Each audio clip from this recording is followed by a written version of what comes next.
La révolution arrive au Real Madrid. Depuis ma dernière vidéo, il s'est passé tellement de trucs.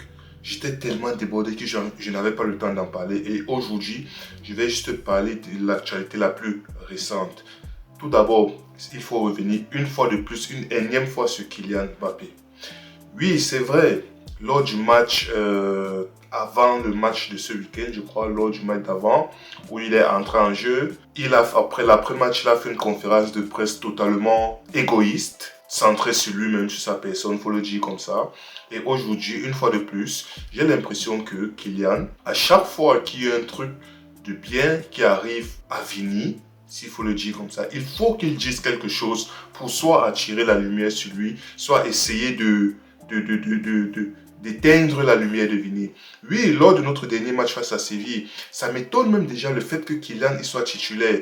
Kylian, il commence dans ce match avec les Bellingham, Vinicius, il commence ce match avec des joueurs que lors du match d'avant, il a carrément jeté en pâture. Des joueurs qu'il a critiqués ouvertement, des joueurs qu'il a limite insultés. C'est révoltant ce qu'il a fait, mais même l'entraîneur, il a insulté. Mais il commence ce match. Vini marque. À la fin du match, même pas 24 heures plus tard, on sort l'info comme quoi, apparemment, Kylian, d'après lui, il sent que Vinicius et son entourage font tout pour mettre les bâtons dans les roues dans la carrière de Kylian au Real Madrid. Ils font tout pour que Kylian se sente comme comme le mauvais garçon, comme le mal aimé, comme la victime ou comme je sais pas quoi au Real Madrid. Oui, quand des déclarations comme ça sortent, ce qu'on oublie, c'est que même si Vini le voudrait, ce que je doute fort, mais ok, allons-y, même si Vini le voudrait, Kylian, il ne fait rien pour arranger les choses. Kylian, quand il se place devant la conférence de presse pour dire « Moi, je suis le quatrième attaquant », l'entraîneur, il a dit que je suis le quatrième attaquant derrière. Il cite des noms. Il dit Vini, Garcia, Mastantuano. Il a cité des noms. Qu'est-ce que ça veut dire? Quand il se place, il dit que l'équipe jouait mieux en première partie de saison. Maintenant, qu'est-ce que ça veut dire par rapport à l'entraîneur? Quand il jette les joueurs, tout ça, il jette ses coéquipiers, il jette l'entraîneur, il balance tout le monde dans le feu. C'est toujours Vini? C'est toujours Vini? Non, à un moment donné, il faut arrêter, il faut faire. Je ne dis pas que Vini, il est tout blanc dans cette histoire. Je ne dis pas que Kylian, il a 100% de tort dans cette histoire. Mais malheureusement, Vini, il est silencieux. Kylian, il bavarde. À un moment donné, il faut être professionnel. Et ce que Kylian fait, il s'en fout de l'équipe. Il s'en fout de l'équilibre de l'équipe. Il s'en fout de l'ambiance dans le vestiaire. Il s'en fout de lui. Tant que lui, il n'a pas ce qu'il veut, il n'est pas satisfait. Il est prêt à mettre le feu à la maison tant que ça ne fonctionne pas comme il veut. Ça, c'est ce qu'on appelle un enfant gâté. C'est soit ça fonctionne comme il veut, soit la maison brûle. En fait, il n'y a pas de demi-mesure, il n'y a pas d'entre-deux. À un moment donné, il faut faire une remise en question. C'est vrai, la saison est finie, la Coupe du Monde arrive. Ça risque d'être un tournant très important dans la carrière de Kylian Mbappé s'il continue sur cette lancée. Ça risque d'être un tournant très important dans la carrière de ce club qu'on appelle le Real Madrid. Alors, maintenant, mets tout ça à part, je ne veux pas trop m'attarder sur lui. Vini a dit ça, Kylian a dit ça, Bellingham, liké, pas liké, machin, ceci. Non, à un moment donné, je veux parler de foot. En parlant de foot, revenons sur l'équipe. José Mourinho, je crois, c'est fait maintenant à 99,999%. Fabrizio Romano a déjà annoncé son Here we go pour dire que bon, c'est officiel. José Mourinho sera effectivement l'entraîneur du Real Madrid. Maintenant, ça implique quoi? Bien sûr, il a demandé beaucoup de changements en interne, que ce soit dans le staff, que ce soit la politique du club, que ce soit ses pouvoirs, les pouvoirs qu'il aura et ainsi de suite.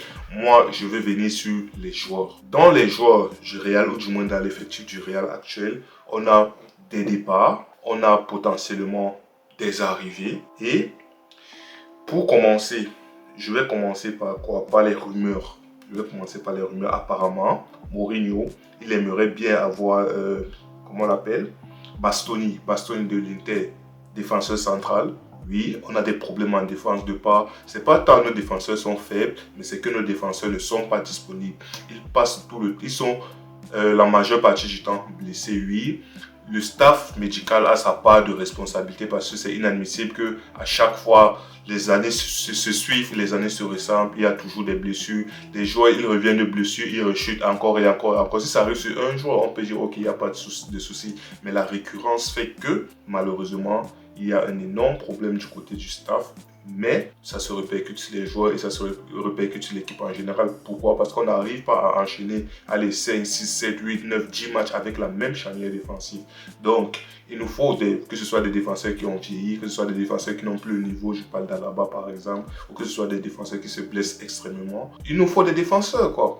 Donc, le Bastoni, oui, je me souviens, je ne regarde pas trop la Serie A, je ne regarde pas trop l'Inter ou quoi que ce soit. Mais quand je me souviens, moi, de Bastoni, le moment qui me vient en tête là directement, c'est contre le Barça, demi-finale de Champions League de l'année passée, face au FC Barcelone, Inter, FC Barcelone, le match de Bastoni face à Lamine Yamal et tout ça. C'était un match vraiment, c'est un défenseur, du moins de mon souvenir, c'est un défenseur vraiment talentueux, c'est un défenseur qui est rugueux, c'est un défenseur vraiment pertinent en fait, c'est ça le mot. Maintenant, de l'année passée à aujourd'hui, je ne sais pas ce qui s'est passé, je ne sais pas si il a évolué, s'il a régressé, s'il a stagné ou bien il y a des trucs, ça je ne sais pas, mais de ma dernière impression que j'ai de lui, ça reste un solide défenseur, pardon.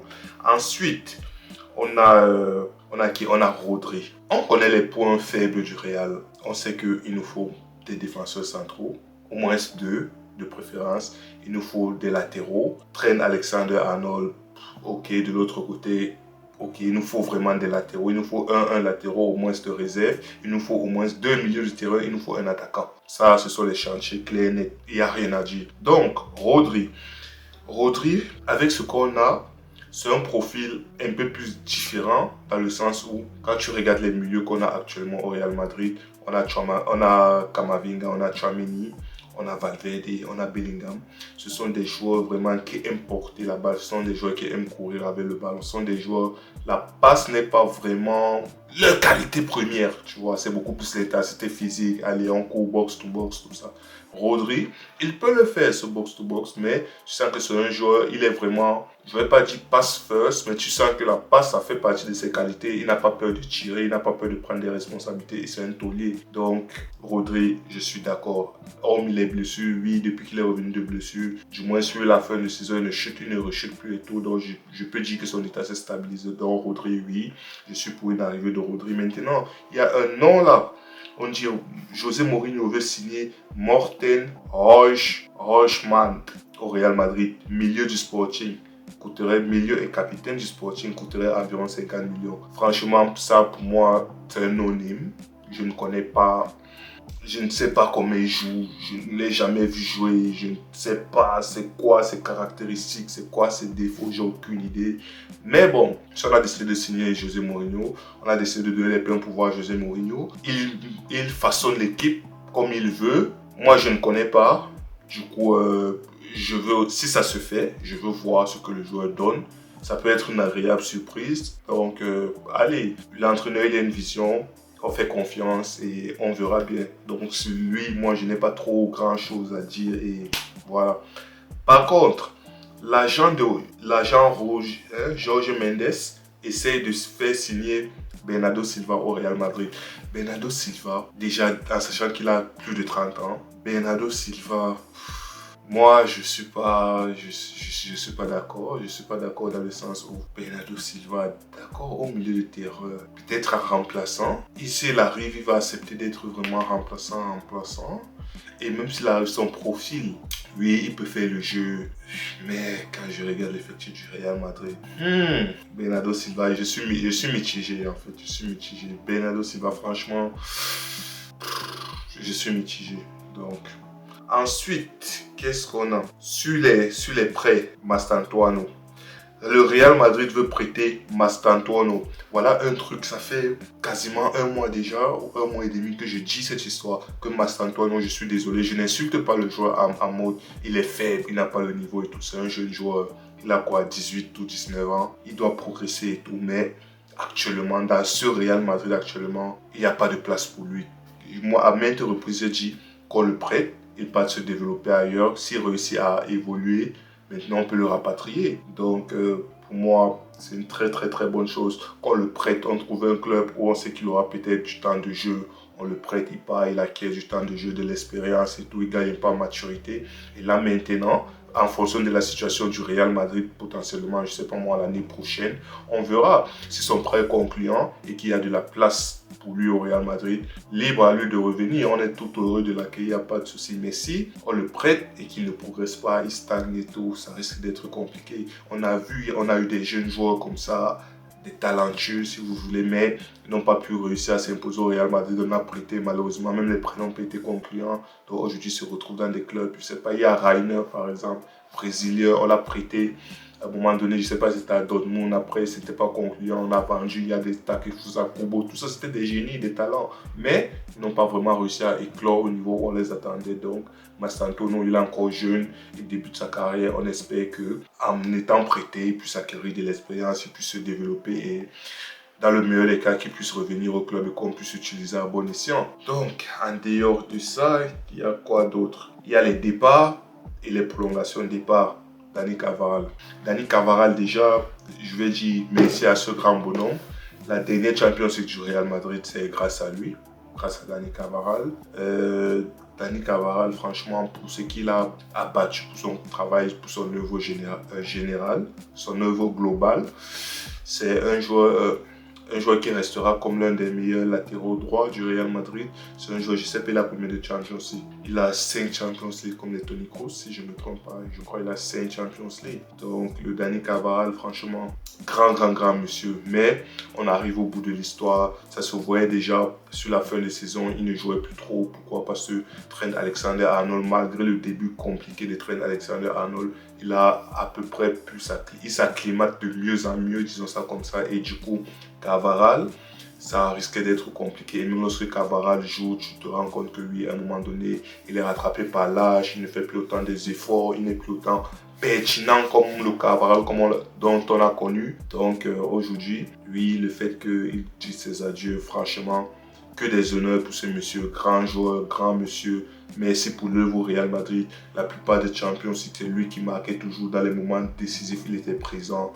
Dani Carvajal, ça reste l'un des meilleurs joueurs et l'un des meilleurs latéraux de l'histoire du club, qu'on le veuille ou non. Dani Carvajal, vraiment une carrière exceptionnelle, il n'y a rien à dire. Et maintenant, prolongation de Rudiger. Prolongation de Rudiger, quand le prolonge, je n'ai pas de souci. En plus, la politique du Real Madrid, encore heureux qu'il respecte ça, vu qu'actuellement tout part en couille, mais encore heureux qu'il respecte la politique du club. Donc le Rudiger, en sachant qu'il a 30 ans plus, ici c'est un an. Rudiger, son retour, qu'il revienne, c'est une bonne chose. Pourquoi? Parce que la saison est longue. Avoir un Rudiger, en sachant que tu as un Royce qui est encore en train d'acquérir de l'expérience, tu as un Militao qui, comme j'ai dit, depuis un certain moment, il se blesse. Il passe plus de temps à l'infirmerie que sur les stades. Tu as un Asensio qui est trop jeune. Et Asensio, pour certains, on dit qu'il n'a pas le niveau du Real Madrid. Donc, il est potentiellement sur la liste des joueurs à vendre. Il y a Kylian Alaba qui n'a plus le niveau. Alaba qu'on doit vendre. Non seulement il a un des plus gros salaires du club, et il a clairement plus le niveau du Real Madrid. Donc, le David Alaba qui risque de partir, ou du moins on ne va plus trop compter sur lui, déjà qu'on ne comptait plus trop sur lui. Avoir un Rudiger, de par son expérience, Rudiger de par ce qu'il apporte, lui, il a certaines lacunes, il a certaines faiblesses de temps en temps, mais ça reste quand même un grand défenseur. Ce n'est pas l'un des meilleurs défenseurs de l'histoire, mais ça reste un grand défenseur. Oui, le fait qu'il prolonge, c'est une bonne chose. Comme ça, tu sais qu'au moins, ok, tu as un, je ne veux pas dire taulier, mais tu as un défenseur d'expérience et que tu peux compter quand même à tout moment. En dehors de ça, ouais, qu'est-ce que j'ai à dire? Les infos globales, Cristiano Ronaldo qui va jouer sa 6e Coupe du Monde, Neymar qui a été rappelé à l'équipe nationale, Hendrick qui est appelé en équipe nationale avec Vini. Il y a quoi d'autre? Bon, en gros, Arsenal qui est champion d'Angleterre, on dit quoi, 22 ans après ou 20 ans après? Je sais même plus, 22 ans ou 20 ans après, je crois que c'est 22 ans après. Champion d'Angleterre, donc félicitations à Arsenal, félicitations à tous les fans d'Arsenal.